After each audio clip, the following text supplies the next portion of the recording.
Daily blog series ನ 6ನೇ ದಿನ ಬೆಳಗ್ಗೆ ಹೊನ್ನಾಳಿಯಿಂದ ನ್ಯಾಮತಿಗೆ ಹೋಗೋದಕ್ಕೆ ಬಸ್ ಸ್ಟ್ಯಾಂಡ್ ಗೆ ಬಂದು ಬಸ್ ಹತ್ತಿದೆ. ಸುಮ್ನೆ ಮನೆಗೆ ಹೋಗ್ಲಿ ಅಂತ ಡೈರೆಕ್ಟ್ ಆಗಿ ಬ್ಯಾಗ್ ಇರೋದಕ್ಕೆ ಕಾಲೇಜ್ ಬಸ್ ಸ್ಟ್ಯಾಂಡ್ ನಲ್ಲಿ ಬಂದು ಇಳಿದೆ.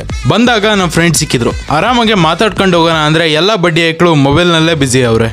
ಎಂಥ ಒಳ್ಳೆ ಮಕ್ಕಳಿಗೆ ಜನ್ಮ ಕೊಟ್ಟೆ. ಒಂದೊಂದು ಮುತ್ತು ಕಡೆ ತಪಸ್ಸು ಮಾಡಿ ಪಡಿಬೇಕು. ಕೊನೆಗೂ ಕ್ಲಾಸ್ ನಲ್ಲಿ ಬಂದು ಕುತ್ಕೊಂಡ್ವಿ.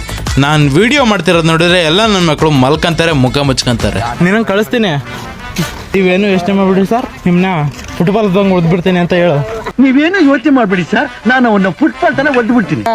ಏನಾ ದಿವಕ್ಕೇನಾ ನಾನು ಒಬ್ಬನೇ ಬರ್ತೀನಿ. ಔಟ್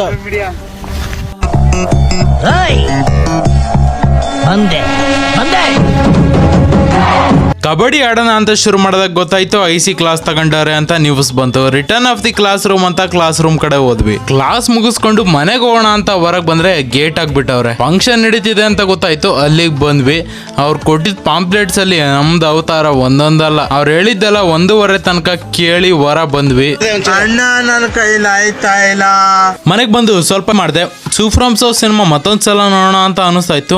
ಮತ್ತೆ ನೋಡಿದೆ, ಬೆಂಕಿ ವಾಚಿಂಗ್ ಒಂದೊಂದು ಸೀನು ಮಸ್ತಾಗವೆ.